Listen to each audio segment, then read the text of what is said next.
بسم اللہ الرحمن الرحیم۔ السلام علیکم۔ یہ کہانی ایک ایسے شخص کی ہے جو اپنی روزمرہ کی زندگی میں مشغول تھا، لیکن ایک رات کا معمولی سا واقعہ اس کی سوچ کو بدل کر رکھ دینے والا تھا۔ علی ایک 25 سالہ نوجوان تھا جو ٹیکسی چلا کر اپنی ماں کے ساتھ زندگی بسر کر رہا تھا۔ اس کا گزارا اچھا چل رہا تھا اور اب وہ اپنی خود کی گاڑی خریدنے کی تیاری میں تھا۔ اس دن صبح سے اس نے کچھ نہیں کھایا تھا، بھوک شدت اختیار کر چکی تھی۔ آخر کار اس نے سوچا کہ پہلے کچھ کھا لیا جائے، پھر باقی کام کیا جائے گا۔ اس نے موبائل ایپ بند کی اور کھانے کی تلاش میں سڑک کے ایک کنارے کسی اسٹال کی طرف بڑھا۔ یہ پہلا موقع تھا جب وہ اس علاقے میں آیا تھا، اس لیے راستے سے زیادہ واقف نہیں تھا۔ جیسے ہی ایک موڑ پر مڑا، اسے اندازہ نہیں تھا کہ شہر کا راستہ کہاں لے جائے گا۔ سڑک پر گہرا اندھیرا تھا اور چاروں طرف ایک عجیب سا سناٹا چھایا ہوا تھا، لیکن کچھ ہی آگے جانے پر اسے سڑک کے کنارے ایک چھوٹا سا ڈھابا نظر آیا۔ ڈھابے کے باہر اچھی خاصی بھیڑ تھی اور کھانے کی خوشبو سے ماحول مہک رہا تھا۔ علی نے گاڑی لاک کی اور وہاں جا کر بیٹھ گیا۔ ابھی اس نے مینیو دیکھنے کا سوچا ہی تھا کہ ایک لڑکی اس کے پاس آئی۔ اس نے کالے رنگ کا دوپٹہ اوڑھ رکھا تھا اور چہرہ پوری طرح سے ڈھکا ہوا تھا۔ اس کی چال میں ایک عجیب سا ٹھہراؤ تھا، جیسے وہ کسی بھی غیر ضروری بات سے بچنا چاہتی ہو۔ لڑکی نے کھانے کے بارے میں پوچھا تو علی نے بریانی آرڈر کر دی۔ جب وہ بریانی لے کر آئی تو اس کی خوشبو اتنی لاجواب تھی کہ علی خود کو روک نہیں پایا اور چند لمحوں میں ہی کھانے میں مشغول ہو گیا۔ لیکن اصل حیرانی تب ہوئی جب علی نے کھانے کے پیسے پوچھے۔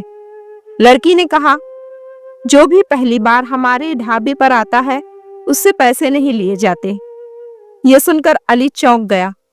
وہ سوچنے لگا کہ یہ لڑکی کون تھی؟ کیا وہ اکیلی ڈھابا چلا رہی تھی یا پھر یہ کسی اور کا تھا؟ اس نے لڑکی سے پوچھا کہ کیا یہ ڈھابا اس کا ہے؟ لڑکی نے صرف سر ہلا کر ہاں کہا۔ علی اس پوری بات سے بے حد متاثر ہوا۔ اس نے کبھی نہیں سوچا تھا کہ سڑک کے کنارے کوئی لڑکی اس طرح ڈھابا چلا سکتی ہے، وہ بھی اتنی خودداری اور ہمت کے ساتھ۔ وہ اس کی یہ بات بھی نہیں بھولا کہ اگلی بار آنے پر ہی وہ اپنا نام بتائے گی۔ گھر لوٹتے وقت علی کو احساس ہوا کہ اسے بریانی پیک کروا لینی چاہیے تھی تاکہ اس کی ماں بھی کھا سکے، لیکن اب وقت کافی نکل چکا تھا، واپس جانا ممکن نہیں تھا۔ گھر پہنچنے پر اماں نے پوچھا کہ اس نے کھانا کھایا یا نہیں۔ جب علی نے انہیں بتایا کہ اس نے ڈھابے پر کھا لیا تو انہوں نے تسلی سے کہا، اچھا ہوا کیونکہ میں خود بیمار تھی اور ناشتہ نہیں بنا پائی۔ علی نے جب اماں کو اس لڑکی کے بارے میں بتایا تو انہوں نے بھی حیرانی کا اظہار کیا۔ یہ پہلی بار سن رہی ہوں کہ کوئی لڑکی سڑک کے کنارے اکیلے ڈھابا چلا رہی ہو۔ علی کو اب یقین ہو گیا تھا کہ وہ لڑکی کوئی معمولی شخصیت نہیں تھی، اس کے ہاتھوں میں جادو تھا یا پھر شاید کوئی اور ہی راز چھپا تھا۔ علی نے ٹھان لیا کہ وہ دوبارہ اس ڈھابے پر جائے گا، اور اس بار صرف کھانے کے لیے نہیں بلکہ یہ جاننے کے لیے کہ وہ لڑکی آخر کون ہے۔ اگلے ہی دن علی اپنی اس خواہش کے آگے بے بس ہو کر دوبارہ اسی ڈھابے پر پہنچ گیا۔ اس بار وہ بنا بھٹکے سیدھا اسی لڑکی کے پاس پہنچا۔ لڑکی نے اسے دیکھتے ہی ہلکی سی مسکان دی اور اس کی آنکھوں میں ہلکی سی چمک آ گئی۔ آج بھی اس نے کالے رنگ کا ہی دوپٹہ اوڑھ رکھا تھا اور چہرہ نقاب میں چھپا ہوا تھا۔ نوجوان نے ہنستے ہوئے کہا، تمہاری بریانی نے رات بھر میری زبان پر اپنا ذائقہ برقرار رکھا، اس لیے آج دوبارہ کھانے آیا ہوں۔ فٹافٹ گرم گرم پلیٹ لے کر آؤ۔ لڑکی نے سر ہلایا اور کچھ ہی دیر میں بھاپ اڑاتی ہوئی بریانی کے ساتھ رائتا بھی لے کر آ گئی۔ یہ دیکھ کر نوجوان نے مزاقیہ انداز میں کہا، ارے आज तो रायता भी है, इसके अलग से पैसे लोगी? लड़की खिलखिलाकर हंस पड़ी और बोली, नहीं, जो ग्राहक दूसरी बार आता है उसे हम फ्री में रायता देते हैं। ये सुनकर अली हैरान रह गया। उसे महसूस हुआ कि ये लड़की कारोबार के मामले में बेहद समझदार थी। उसने हंसते हुए कहा, अरे तुम तो बिजनेस के मामले में बहुत चालाक हो, मुझे तुम्हारा ये अंदाज बहुत पसंद आया। लड़की ने मुस्कुराते हुए जवाब दिया, बिल्कुल, क्योंकि मैंने बिजनेस की तालीम हासिल की है। फिर इसने अपनी कहानी सुना दी, कैसे इसके वालिद का इंतकाल हो चुका था, कैसे वो और उसकी छोटी बहन मिलकर इस ढाबे को चलाती थी और कैसे इनकी मेहनत से इनका घर चलता था। ये सुनकर अली को दुख हुआ। उसने महसूस किया कि ये लड़की एक अच्छी नौकरी की हकदार थी, लेकिन हालात ने उसे इस जगह लाकर खड़ा कर दिया। मुसीबत का पहला वार उस दिन के बाद आया। महीने का आखिरी हफ्ता चल रहा था और अली को घर का किराया भी देना था और अपनी गाड़ी की किस्त भी, और अपने काम में पूरी तरह मसरूफ हो गया था। लेकिन उसे जरा भी अंदाजा नहीं था कि उसके साथ कोई ऐसी मुसीबत आने वाली है जिससे वो मुंह के बल गिर पड़ेगा। एक दिन सुबह सवेरे वो काम के लिए निकला। दोपहर के करीब 11 बज चुके थे। क्योंकि उसकी माँ सो रही थी, इसलिए वो नाश्ता नहीं कर पाया था। उसे जबरदस्त भूख लगी हुई थी, इसलिए उसने सड़क किनारे नान छोले खाने का फैसला किया। उसने अपनी गाड़ी वहीं खड़ी कर दी और चाबी अंदर ही छोड़ दी। नाश्ता करते करते वो इस कदर मगन हो गया कि उसे अंदाजा नहीं हुआ कि कब एक चोर उसकी गाड़ी लेकर 9-2-11 हो गया। जब उसने पैसे देकर वापस गाड़ी की तरफ रुख किया तो उसके पैरों तले जमीन खिसक गई। गाड़ी गायब थी। एक पल के लिए उसे लगा कि शायद वो गलत जगह देख रहा है, इसलिए उसने इधर उधर नजर दौड़ाई। राहगीरों से पूछा, मगर किसी को कुछ मालूम न था। उसका जिस्म पसीने से शराबोर हो गया। यह गाड़ी ही उसका वाहिद सहारा थी और अब वही नहीं थी। हैरानी, गुस्से और अफसोस के मिले जुले जज्बात के साथ वो सड़क के किनारे बैठ गया। समझ नहीं पा रहा था कि आगे क्या करे, मगर फिर उसे पुलिस स्टेशन का ख्याल आया। उम्मीद की एक हल्की सी किरण जागी कि शायद पुलिस इसकी गाड़ी ढूंढ सके। क्या ये सिर्फ एक हादसा था? नौजवान ने पुलिस स्टेशन जाकर रिपोर्ट दर्ज करवाई और भारी कदमों से बाहर निकला। अब उसे सबसे बड़ा डर ये सता रहा था कि वो अपनी माँ को ये सब कैसे बताएगा। उनकी पहले ही तबीयत ठीक नहीं रहती थी और अगर उन्हें ये खबर मिलती तो वो और मजीद परेशान हो जाती। अली यूं ही चलते चलते काफी आगे निकल आया, मगर ये देखकर हैरान रह गया कि वो जहां खड़ा था वहीं एक ढाबा था जहां ज़ैनब बिरयानी बेचती थी। अपने आप को वहां देखकर अली खुद भी हैरान था। वो अपने ख्यालों में इतना गुम था कि उसे एहसास ही ना हुआ कि वो यहाँ तक कैसे पहुंचा। वो धीरे धीरे ढाबे की तरफ बढ़ा और एक कुर्सी पर गिरने के अंदाज में बैठ गया। उसे इस तरह बैठा देखकर ज़ैनब फौरन आ गई। क्या हुआ? सब खैरियत तो है? तुम चेहरे से काफी परेशान लग रहे हो, ज़ैनब ने फिक्रमंदी से पूछा। अली ने गहरी सांस ली और उसे गाड़ी चोरी होने की बात बता दी। यह सुनकर ज़ैनब ने बेख्तियार दिल पर हाथ रख लिया और कहा, मुझे यकीन नहीं आ रहा कि तुम्हारा इतना बड़ा नुकसान हो गया है। अब क्या करोगे? अली ने अपने खाली हाथों की तरफ इशारा किया और नरमी से हाथों को हिलाया। ये देखकर ज़ैनब भी अफसोस से सर झुका गई। कुछ देर यूं ही बैठने के बाद जब अली उठकर जाने लगा तो ज़ैनब ने उसे रोक लिया। खाना खाकर जाना, ज़ैनब ने कहा, मगर अली ने मना कर दिया और भारी कदमों से घर की तरफ चल पड़ा। घर पहुंचते ही देखा कि अम्मा इसके इंतजार में बैठी थी। वो खाने के साथ बैठी थी और अली को देखकर बोली, आओ मिलकर खाना खा लेते हैं। अली ने झूठ बोला, मैं खाना खा चुका हूँ, बहुत ज्यादा थक गया हूँ, इसलिए थोड़ा आराम करूंगा। अम्मा ने हैरानी से पूछा, आज तुमने गाड़ी का हॉर्न भी नहीं बजाया, क्या हुआ? क्या हॉर्न खराब हो गया है? अली चौंक गया और बोला, नहीं अम्मा, हॉर्न खराब नहीं हुआ, बस गाड़ी का कुछ काम था तो उसे वर्कशॉप पर छोड़ दिया है। उम्मीद है कुछ दिनों में मिल जाएगी इंशाल्लाह। ये कहकर वो जल्दी से अपने कमरे में चला गया। अली को अब किसी भी तरह चैन नहीं था।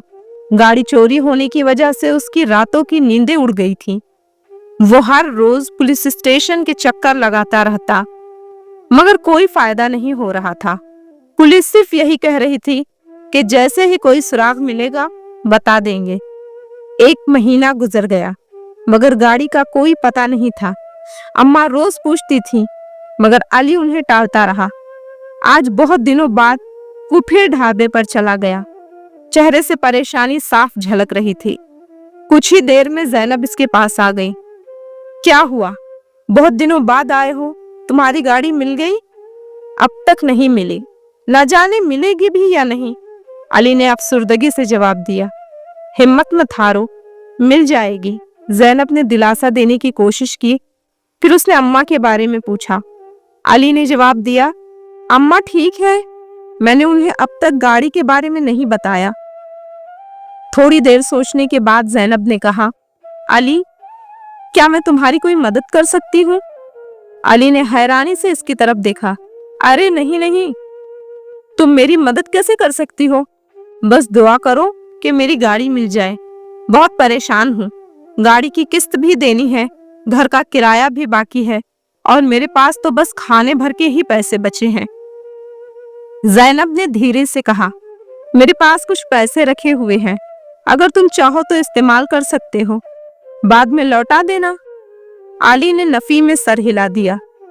नहीं, मैं तुम्हारी मदद नहीं ले सकता। तुमने जो मेहनत से कमाया है वो तुम्हारा हक है। मैं तुम्हारी पेशकश की कदर करता हूँ, मगर मैं ऐसा नहीं कर सकता। ज़ैनब चुप हो गई। उसके चेहरे की रौनक बुझ गई थी।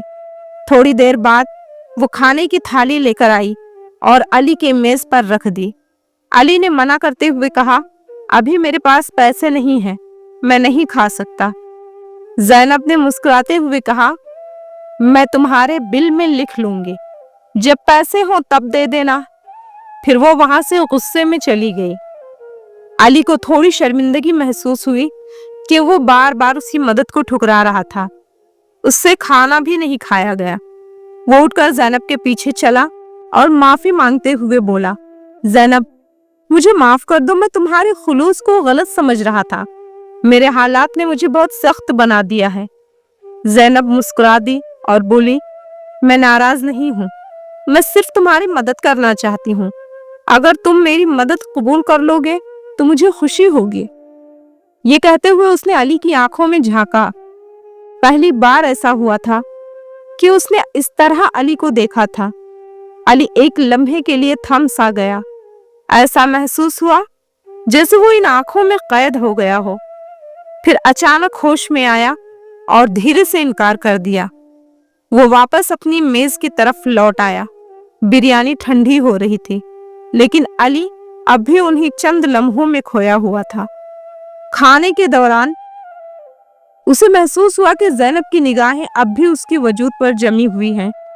कुछ देर बाद अली बिरयानी छोड़कर वहां से चला गया। रास्ते में चलते हुए उसके जहन में सवालात उठने लगे। ज़ैनब क्यों मेरी इतनी मदद करना चाहती है? आखिर वो मुझे इतनी बड़ी रकम क्यों देना चाहती है? अगर इसके पास पैसे हैं तो वो खुद कोई बेहतर काम क्यों नहीं करती? अली उन्हीं सवालों में उलझा हुआ था कि अचानक उसे महसूस हुआ कि कोई उसके साथ साथ चल रहा है। किसी ने उसके कदमों से कदम मिलाया है। उसने गर्दन घुमाकर देखा और उसके पैरों तले जमीन खिसक गई। इसके साथ ज़ैनब चल रही थी। वैसा ही लिबास, वही दुपट्टा और वही मुस्कुराती निगाहें। लेकिन ये मुमकिन कैसे था? अली ने हैरानी से पूछा, ज़ैनब तुम यहाँ? ज़ैनब की आंखों में एक अजीब सी चमक थी। उसने अपनी उंगलियां मरोड़ते हुए कहा, मैं तुमसे अकेले में बात करना चाहती थी। ढाबे पर बहुत भीड़ होती है, वहां खुलकर बात करना मुश्किल है, इसलिए मैं तुम्हारे पीछे पीछे आ गई। फिर इसने गहरी सांस लेकर कहा, अली, मैं तुम्हें अपने बारे में एक सच्चाई बताना चाहती हूँ ताकि तुम मेरी मदद कबूल कर सको। मेरा नाम ज़ैनब जरूर है, लेकिन मैं कोई आम लड़की नहीं हूँ। मैं जिन्नात की दुनिया से आई हूँ। मैं इंसानों की दुनिया में भेष बदल कर घूमती हूँ, उनकी परेशानियां समझती हूँ और उनकी मदद करती हूँ। अली के पैरों तले जमीन खिसक गई। उसे अपनी आंखों पर यकीन नहीं हो रहा था। ज़ैनब ने धीरे से अपने चेहरे से नकाब हटाया। उसकी खूबसूरती देखकर अली कुछ लम्हों के लिए जैसे जम सा गया। वो रात कैसे गुजरी, अली को कुछ याद नहीं। अगले दिन जब माँ ने फिर से गाड़ी के बारे में पूछा तो जाने क्यों इस बार अली ने सच बोल दिया। माँ, गाड़ी चोरी हो गई थी, इसी वजह से इतने दिनों से परेशान घूम रहा था। यह सुनकर माँ की आंखों में आंसू आ गए। इनकी कमाई का वाहिद जरिया भी खत्म हो चुका था। अली खुद को कोस रहा था कि आखिर वो इस मुसीबत से कैसे निकले। एक हफ्ता गुजर गया, लेकिन अली के ज़ैनब से कोई मुलाकात नहीं हुई। एक तरफ इसका दिमाग ज़ैनब की सच्चाई को कबूल नहीं कर पा रहा था, तो दूसरी तरफ गाड़ी की चोरी ने इसकी जिंदगी ठहरा दी थी। फिर एक शाम दरवाजे पर दस्तक हुई। अली को लगा कि शायद कोई कर्ज वसूलने आया होगा। इसने माँ से कहा, अगर वही हुआ तो कह देना मैं घर पर नहीं हूँ। लेकिन जब माँ ने दरवाजा खोला तो किसी लड़की की आवाज सुनाई दी। अली ने झांक कर देखा तो इसकी आंखें हैरत से फैल गईं। सामने ज़ैनब खड़ी थी, माँ से अंदर आने की इजाजत मांग रही थी। अली हड़बड़ा कर बाहर आया और बोला, ज़ैनब तुम यहाँ? ज़ैनब मुस्कुराई और बोली, हाँ, तुम्हारी खैर खबर लेने आई हूँ। इतने दिनों से तुम कहाँ गायब थे? और ये बताओ कि गाड़ी मिली या नहीं?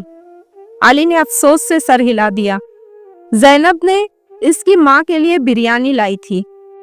माँ इस पर बेहद मेहरबान हो रही थी, लेकिन अली अब भी उलझा हुआ था। कुछ देर बैठने के बाद ज़ैनब उठी और बोली, अली तुम्हारे लिए मेरे पास एक चीज है, बाहर गली में आके देखो। अली ने हैरानी से पूछा, ऐसी कौन सी चीज है, यही बता दो। ज़ैनब मुस्कुराकर बोली, नहीं, पहले बाहर आओ। अली और माँ इसके साथ बाहर आए। गली में एक नई चमचमाती कार खड़ी थी। ज़ैनब ने अली की तरफ देखा और कहा, यह तुम्हारी नई गाड़ी है, आज से तुम उसे बतौर टैक्सी इस्तेमाल करोगे। अली हैरान रह गया। उसने कांपते हाथों से चाबी ली और गाड़ी को छुआ। माँ के चेहरे पर खुशी थी, लेकिन साथ ही हैरानी भी। अली ने ज़ैनब की तरफ देखा और बोला, मैं ये गाड़ी नहीं ले सकता, ये बहुत कीमती है। ज़ैनब मुस्कुरा दी, मुझे मालूम था कि तुम यही कहोगे, इसलिए मैंने पहले ही सोच लिया था कि तुमसे इसकी किस्तें लूंगी। अभी 2 महीने तक उसे इस्तेमाल करो, फिर हर महीने एक खास रकम मुझे दे देना। अली की आंखों में हैरत थी। किस्मत इतनी मेहरबान हो सकती है, ये सोचना भी मुश्किल था। 3 महीने बाद जब अली पहली किस्त देने ज़ैनब के ढाबे पर पहुंचा तो वहां का मंजर देखकर हैरान रह गया। ढाबा बंद हो चुका था। ज़ैनब कहीं नहीं थी। इसने आसपास के लोगों से पूछा, लेकिन कोई भी इसके बारे में कुछ नहीं जानता था। अली मायूस हो गया। वो अक्सर उसी जगह पर चक्कर लगाता, इस उम्मीद में कि शायद ज़ैनब फिर वहां आ जाए। और फिर एक दिन वही हुआ जिसका वो बेसब्री से इंतजार कर रहा था। सामने से ज़ैनब आती दिखाई दी। अली की आंखों में चमक आ गई। ज़ैनब, तुम कहाँ चली गई थी? मैं कब से तुम्हें ढूंढ रहा था। ज़ैनब मुस्कुराई। अली, मेरा यहाँ काम खत्म हो चुका था, इसलिए लौटना पड़ा। अली ने उसे रोकने की कोशिश की, लेकिन ज़ैनब ने धीरे से अपना हाथ पीछे कर लिया। अली, तुम इंसान हो और मेरी दुनिया में कुछ पाबंदियां हैं जिन्हें मैं नहीं तोड़ सकती। ये कहकर ज़ैनब जाने लगी, लेकिन अली ने उसे रोक लिया। ये कर्ज लो, अली ने कहा। ज़ैनब मुस्कुरा दी। अगर तुम सच में इस रकम का सही इस्तेमाल करना चाहते हो तो किसी जरूरतमंद की मदद कर देना, समझना कि मेरा कर्ज उतर गया। ज़ैनब ने मुस्कुराते हुए अली की ओर देखा और फिर वहां से चली गई। अली उसे जाते हुए देखता रह गया। उसे महसूस हुआ कि उसके लिए पूरी दुनिया खाली हो गई है। लेकिन फिर उसकी गाड़ी के अंदर एक अनजानी सी खुशबू तैरने लगी। ये वही खुशबू थी जो हमेशा ज़ैनब के आसपास रहती थी। अली हल्के से मुस्कुरा दिया। ज़ैनब उससे दूर नहीं थी, बस एक पुकार की दूरी पर थी। ये कहानी यहीं खत्म होती है। मोहतरम नाजरीन, वीडियो अगर पसंद आई है तो प्लीज इसे लाइक, शेयर और कमेंट करके चैनल को सब्सक्राइब करें और बेल नोटिफिकेशन को जरूर प्रेस करें ताकि मेरी आने वाली हर वीडियो की नोटिफिकेशन आप लोगों तक बआसानी पहुंच सके। मिलते हैं इसी तरह की नेक्स्ट वीडियो में। तब तक के लिए अल्लाह हाफिज।